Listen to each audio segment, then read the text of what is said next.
Hey, this is Tonya, and we are riding high this month because Apple Podcasts has chosen Truth Be Told as its spotlight for the month of March. Each month, the editorial team at Apple Podcasts chooses a show they think listeners might really like.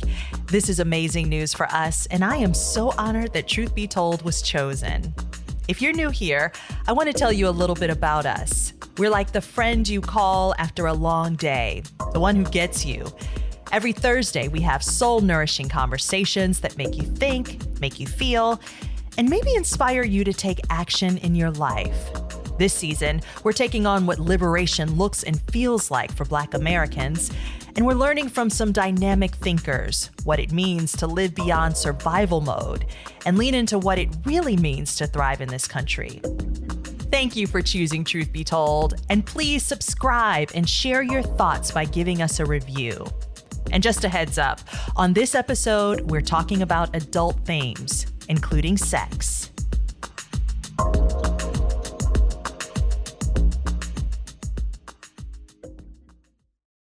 One of my friends recently put me on to this podcast that's basically like the Sex and the City I needed when I was in my 20s. I'm actually really sorry. The show is called Inner Hoe Uprising. Okay.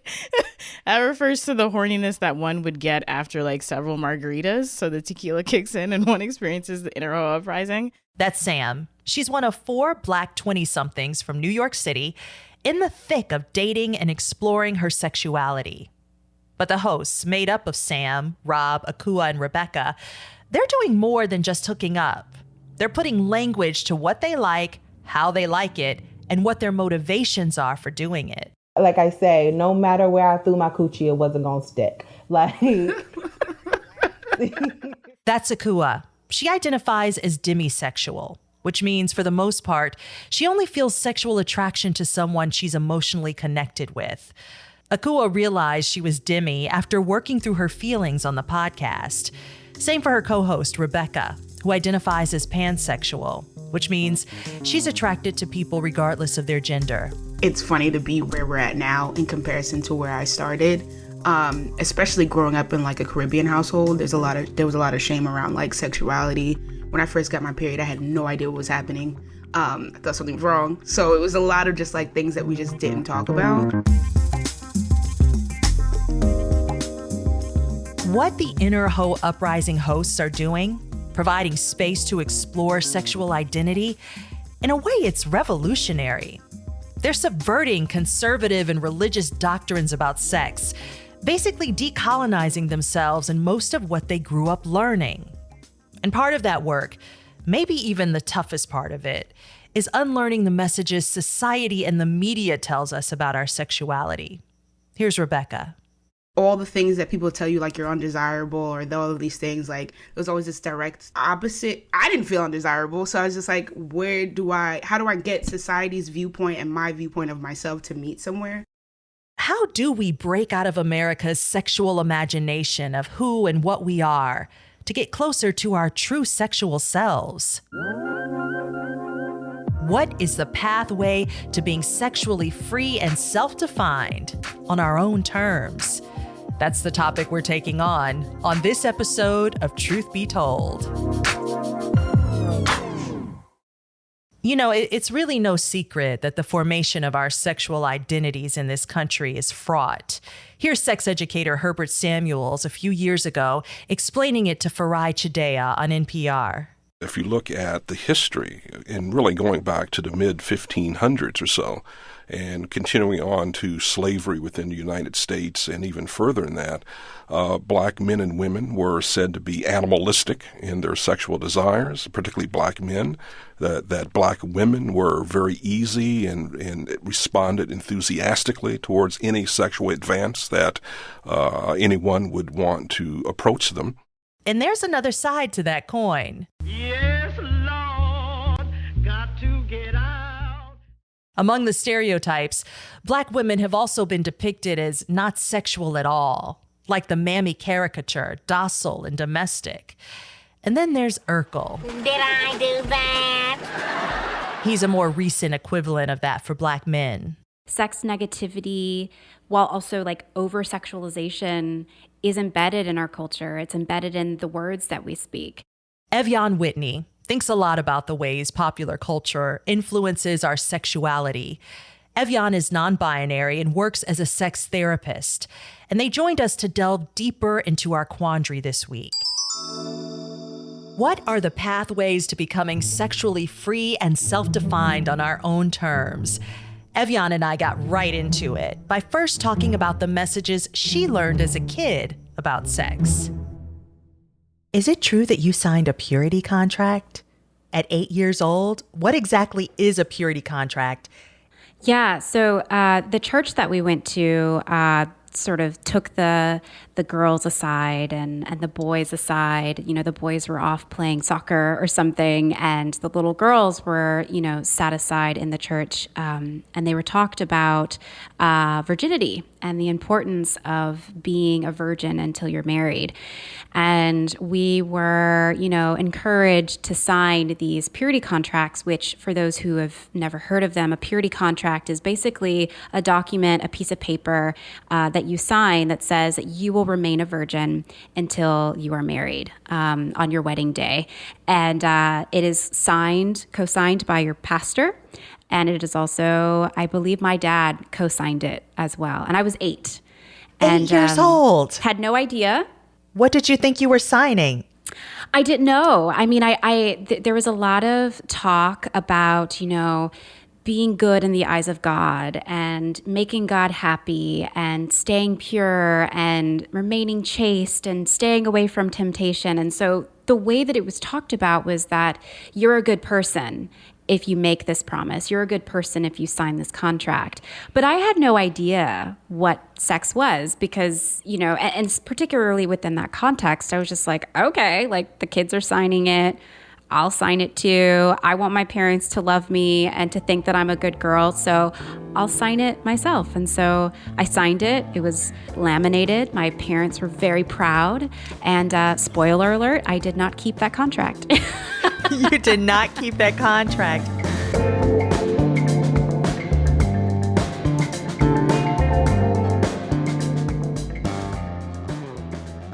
Well, many of us have the same experience where we have been taught certain things about sex or not taught certain things, but then we move through the world that way. There was something that switched for you where you said, I want to explore this a little bit more. I want to explore my identity beyond the confines of what I've been taught. Yeah, that flip or that switch flipped, unfortunately, when I was in a new relationship, the relationship that I'm in now. I was sort of walking around the world before just feeling like, well, this is the way that it is. Like, this is how sex is supposed to be. It's normal for me to be having panic attacks every time I'm having sex. It's normal for me to feel empty or like I'm being used when I'm having a sexual experience with someone. Like, that's just the way it is. And it wasn't until I got into this relationship that I'm in now that I realized that a lot of what I experienced in my previous sexual relationship was a form of abuse. Was a form of assault. And because I had such a lack of education and such a lack of support during that time, I didn't know what was happening to me. So it wasn't until I was in my like late teens, early 20s that I realized that like, wow, this is not the way that sex is supposed to be. This is not the way, that wasn't the way that a healthy sexual relationship looks like, you know? Okay, so it was the healthy relationship that was able to kind of be a reflection for you or kind of like to show you what you weren't experiencing. But what were some of the biggest challenges in being able to name it, to name who you are and what you are? There was a lot of internal gaslighting that I was experiencing, you know, for many reasons. One, because of the sexual trauma that I experienced. You know, I grew up in a culture and in a world that we still live in today that says like rape only looks a particular way. I think that this narrative is changing a little bit more, but this idea that rape is a man coming out in the bushes at night, a perfect stranger, you know, because my sexual assault and trauma was so ongoing, and it was with someone who I thought loved me and I loved him, it created a lot of confusion for me, because it's like, well, for me, I was thinking like, well, we loved each other and he loved me, and this was his way of showing me that love. So coming into my own sexual healing journey and beginning to liberate myself from this really had me at like first step. I had to address and acknowledge that what I experienced in that relationship was not okay, and that there was a form of rape, a form of assault, a form of trauma that I experienced. And I think that for a long time, I was kind of kidding myself and again, gaslighting myself about those experiences because I thought it was supposed to look a specific way. And then there's this other piece too, you know, being raised in a conservative Christian home, being taught that, you know, being gay is a sin, and having any kind of sexual desire outside of your husband is sinful. Like all of these little pieces of information that I gathered through being in a church, it created this space for me to not be curious about my own sexual identity. To the extent that like, I just didn't think that being queer was an option for me. I didn't think that being outside of gender norms was an option for me. Ev'Yan, does this also mean that you had to divest from religion? Oh, yes. As much as it pains my parents to say, yes. During this period where I was questioning myself and my sexuality and the way that I grew up and all of these like contradictions and what is the word that I'm looking for?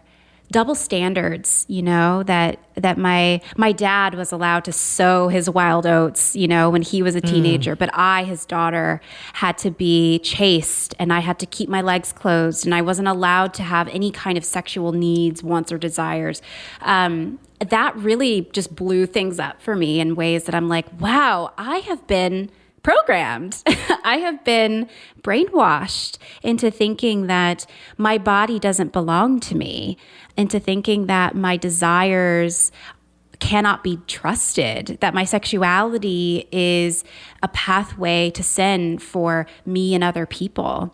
And yeah, I had a long, hard talk with myself about divesting from Christianity because it traumatized me so much. You know, I talk a lot about the trauma that I experienced, and it's both sexual and it's religious. You know, I received a lot of religious trauma. During this process of coming into who you are, tell me a little bit about your asexuality orientation and how you came to understand that for yourself. Oh man, this is an ongoing journey, and this is relatively new for me. I only just started to embrace this part of myself within like the last year. So, and this is, it's edgy for me because as a sex educator, I think a lot of folks make a lot of assumptions about who I am and the kind of sex that I'm having and the kind of lifestyle that I'm living. Know people want to know. They're like, she's a sex therapist. She knows it all and she's doing it all.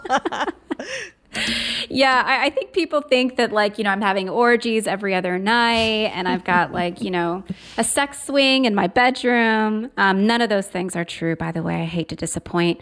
So yeah, to come out as asexual was a really big deal because I think it really, it smashed the illusions that I think people have about me, and also probably created some confusion because the idea of being ace and the idea of asexuality is still really misunderstood. There's still a lot of ignorance and misinformation about it. And I think that's one of the reasons why it took me so long to embrace this part of myself, because we live in a world that says everybody is sexual, everybody gets horny in the same way, everybody has sex in relatively the same ways. If you deviate from that norm, if you don't get horny, if you don't experience sexual attraction, if you have a low libido, there's something wrong with you and you need to fix it to get back to what is the norm. We're going to take on asexuality a little bit more later in this show, but I was going to say not to get too personal, but we're like in the personal. We're deep in the personal, so I don't even have to give that caveat. But folks might be listening to this and say, well, I thought I heard her say that she was married. How does this come into play with a person that is in a heterosexual relationship? Because it smashes our ideas of what that looks like and what we imagine that to be like. Yeah. When people talk about asexuality, again, there's a lot of misinformation and ignorance. I think they think that an asexual person is someone who doesn't have sex, who never has sex, who never wants to have sex and has no sexual desire, who's sort of sex repulsed. And there are definitely ace folks who have that experience. And it is totally okay for them to have that experience. Your sexual worth or your self-worth, rather, your self-worth is not tied to who you have sex with, how many times you have sex or whatever. But the one thing that I think gets really misunderstood about asexuality is that it is not black or white. It is not I'm asexual, so I never have sex, or I am allosexual, which means that I'm having sex all of the time, or I do have sexual desire, or I do have sexual attraction. Asexuality is on a spectrum. Sexuality in itself is on a spectrum, and so is asexuality, in that I have sex, and I enjoy having sex. I am with a partner where we have cultivated a loving, intimate, and sexual relationship with each other that is really sensual and really soft and really nurturing. And there are so many different ways that you can have sex with a human being. It's not just about penetration and orgasm. And so the ways that me and my partner have sex may not look like the ways that other people have sex with each other. And that's why I want to just keep talking about this and bring awareness to the different ways that sexual intimacy and physical intimacy can look like, while also saying that, I want to challenge this notion that sex needs to be at the center of a romantic relationship, that is basically the only thing that we have that discerns a romantic relationship from a friendship. But there are other reasons why I married my partner. There are other reasons why I'm in relationship with my partner. And there are other aspects of our relationship that I hold dear. It's not just about the sex. And so once more, asexuality has just opened a new possibility, a new way of me being in relationship, both with my sexuality and with the sex life that I have with my partner, where we can change the rules. We can create new definitions of what sexual intimacy looks like. This viewpoint, do you find it challenging to talk to men who have kind of bought into this heteronormative way of being? I'm just thinking about those who might come to you for therapy. I mean, it's really breaking apart in a major way identity for men in ways that it's for all of us, but for men in particular, if you're separating romantic relationships and sex, I mean, they go together, but if you're saying let's start at a point where that is not the assumption, that takes away a lot especially for men. Mm-hmm. Or maybe it doesn't. Maybe it doesn't?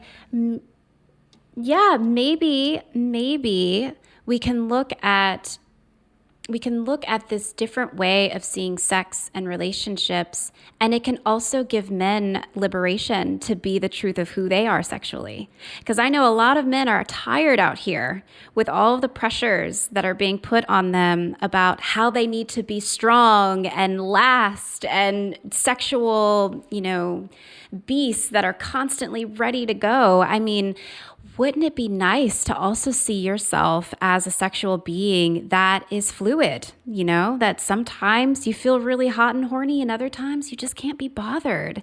And that's okay. And that's not a knock on your prowess as a man or your masculinity. That's just you being a human being.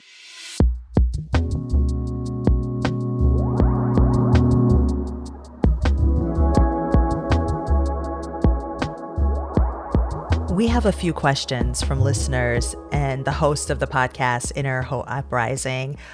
And our first question comes from Rob, who is a Black gender feminist and artist based in New York City, pronouns they, them. And they're talking to us about the impacts of social media on our libido. I know that if I'm about to have sex or if I'm about to masturbate, I cannot scroll Facebook because it will ruin everything. Rob says it just puts right in their face that everyone is basically not doing okay and that there are so many injustices in the world. It makes them feel kind of guilty for wanting to experience joy through sex. My question for Ev'Yan would be, how do you manage the impact of social media and access to widespread social injustice and the way that it can decrease arousal and also lead to guilty feelings? I feel this question. I know, me too, right? I think we all do Yes. to a certain extent. Yes, I feel this question. Two things are coming up for me. One, I will say, is that the idea that us seeking out pleasure, us having pleasurable experiences during the sex that we're having, whether it's with ourselves or with other people, us making time to luxuriate in the pleasures and desires of our own body, that is an act of resistance in this world that we're living in, particularly for Black, brown, queer, trans, indigenous folks, right? That are constantly being told that our bodies don't belong to us. So the first thing that I would say to speak to the guilt is that thinking about pleasure, your pleasure, as an act of resistance, like thinking of it as an extension of decolonizing, of taking up space, of empowering ourselves. There's something so powerful about making spaces to be soft with ourselves in a world that is constantly trying to harden us. And so I don't know if this would actually go make the guilt go away, but I think that's the one trick that I've been trying to think about, not even just in the realm of sex, but just in the realm of feeling good in my body in general, like what an honor it is to be able to do that. Like what a privilege it is. And is there a way to look at that as an extension of this feminist work, these movement practices that we're doing to create social justice? Like, can we see pleasure as an extension of that? But on the other side of that, culturally, there's sort of a nobility to having restraint. Yes. And that's why this can be so challenging, I mean, we look at people who abstain and we think that they are godly, right? So it really is about a paradigm shift, like looking at your own self and the pleasure that you can experience as being divine and as being an act of healing and a radical act of reclaiming your body and your time as yours. So our next question is from France. He's a father from Boston, and he has a daughter who is 4 years old. And he is talking about this phenomenon that's usually in the workplace known as pet in thread. It happens when women, typically Black women, are embraced and groomed by organizations until they start demonstrating high levels of confidence and excel in their role.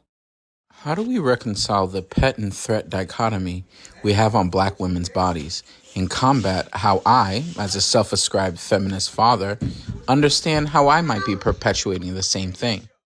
This is such a good question and something that I imagine that other parents are thinking of as they're raising their kids in this wild world that we live in. That's constantly giving us all messages and in a lot of ways programming us to think and feel a certain type of way about ourselves, about our bodies. I think in something like this, it's so important to be an open space for your kids, to make sure that they feel safe to come to you and to speak to you, to ask any questions that they have about their bodies, about maybe a lack of confidence.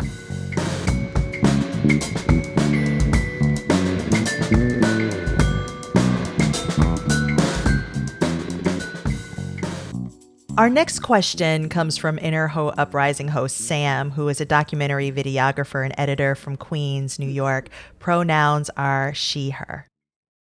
What role does one's personal sexual liberation play in the large-scale liberation of us all, specifically as Black folks, as queer folks, as trans and non-binary folks? Like, how do we square those two things up? Where do we go next? Because after a point, it's going to be like, all right, sex positivity, like, what do you talk about after that? Yeah, me too. I do too.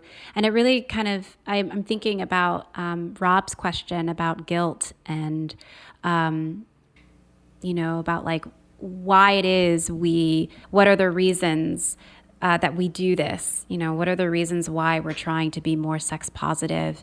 And again, it comes back to this is an act of resistance in a world that is constantly trying to tell us who we should be, how we should move and contort our bodies, how we should take up space or not take up space.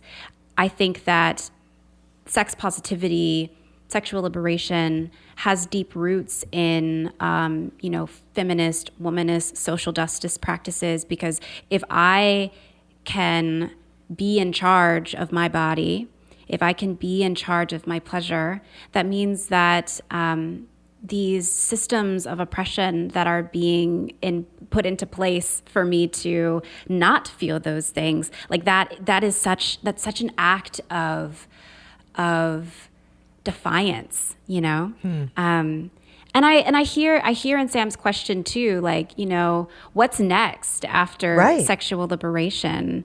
Yeah. And when I think about sexual liberation, I'm not just thinking about the sex that I'm having or the sex that I want other people to be able to have. I'm also thinking about the relationships that we have with our own bodies. Like when I came into this work, I was really fascinated, not just with the act of sex, like the physicality of sex, but also the ways that I was operating within my own body and the relationship that I have with my body that might be hindering my ability to show up fully to the sex that I'm having.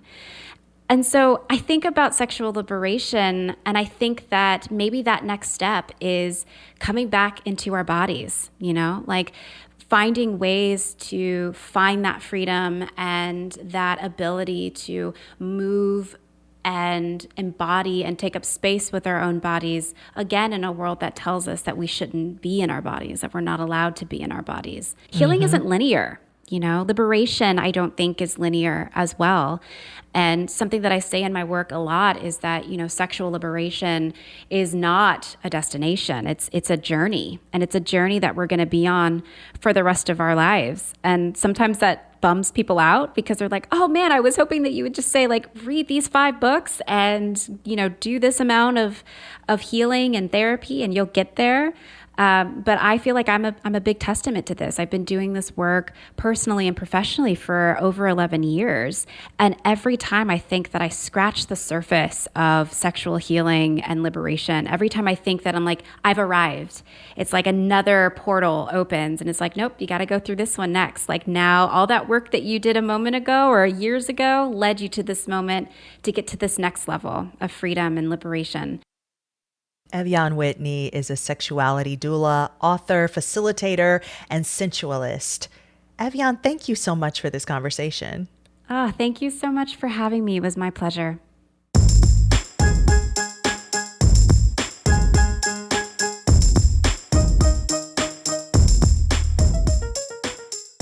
Ev'Yan also identifies as asexual, or ace as it's also referred to. And being ace is a part of the sexuality spectrum that is also represented in a less than flattering light. Sherronda J. Brown has been thinking a lot about this. She's an essayist and digital activist who has a new book coming out in September called Refusing Compulsory Sexuality. So the word asexuality for a long time has had these negative connotations associated with it because it's viewed as a condition of lack. Because the general definition of it is to lack sexual attraction or sexual desire. And that's why I prefer to describe or define asexuality as having rare, absent, or conditional sexual attraction or desire. Sherronda identifies as ace, and we got to talking about how sexuality is often imposed on us from the time that we're children. What I will say about my own experience with that and coming to terms with that is looking back on my childhood and thinking about the way that I have always thought that my body developed early because that's what I was told by adults. And now that I'm an adult myself, I believe that my body developed at exactly the rate it was supposed to. I was just being sexualized. and where I was having things projected onto me because of the ideas people had about what Black girls or people who are signed Black girls, what their bodies mean. And one thing that is very like vivid for me is the fact that I have been self-conscious and hyper aware of the size of my chest since the third grade because of the way that adults talked about my body. You have really strong feelings about this idea that sex is what makes us human. You've written about this quite a bit. This assertion makes you angry. Why? Because I don't think that sex is a prerequisite for humanness. And I don't think it should be viewed as a prerequisite for humanness. Why? It's not universal. I know that we are taught to think that sex is universal and it's something that we all will participate in and will want to participate in, but that's simply not the truth.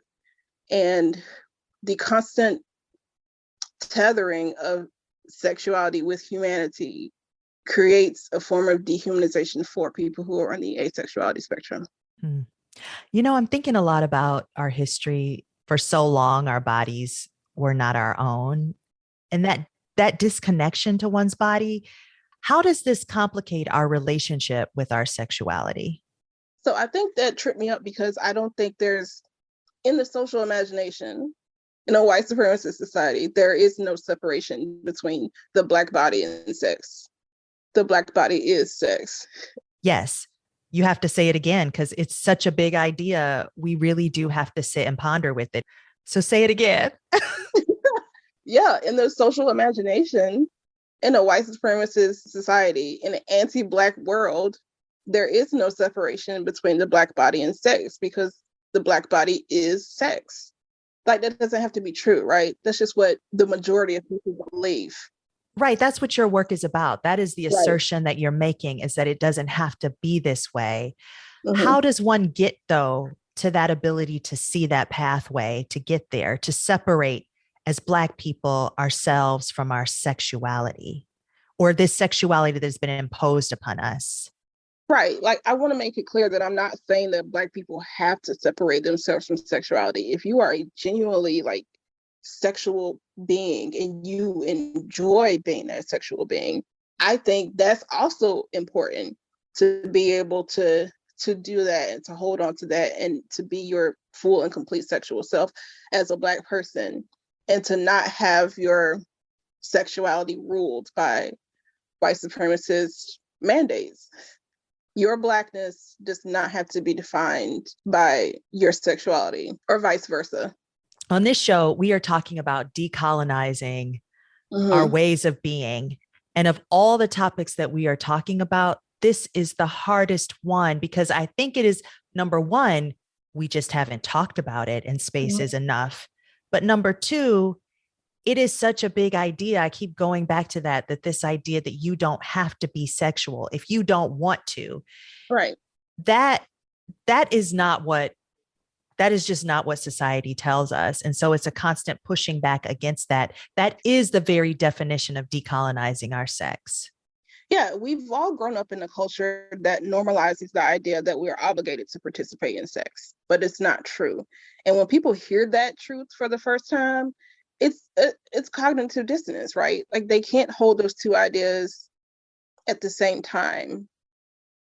And so they simply reject the new idea because it feels safer to stay in the idea that they've heard their whole lives. Because if you accept that you are not obligated to have sex when you don't want to, then you also have to contend with all the moments that you did. You also have to dig through and take inventory of your sexual life and realize the times where you participate in sex when you didn't really want to because you feel like it was your duty. Sherronda. Sorry, I'm just, yeah. Go ahead. How many people are having duty-bound sex or dutiful sex because they feel like it's what they owe to their partner or it's what they owe to the world?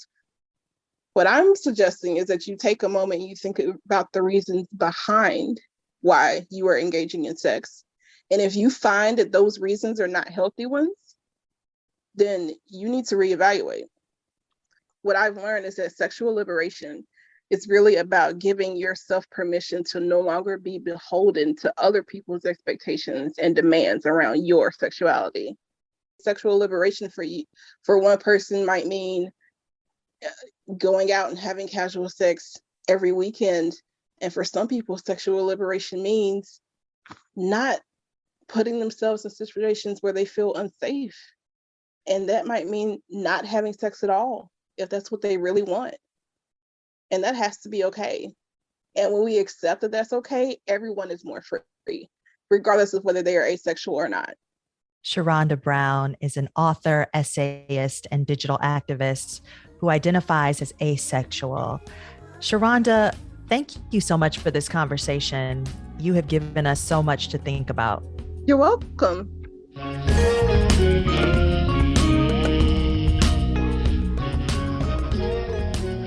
Y'all know I want to hear from you on this topic. Leave us a review on Apple Podcasts to let us know what you think about the show, or give us a call at 424-279-8425. That's 424-279-8425. You can also reach me at Tonya@deartbt.com or use the hashtag DearTBT. The first 5 listeners to leave a message will receive a TBT swag package.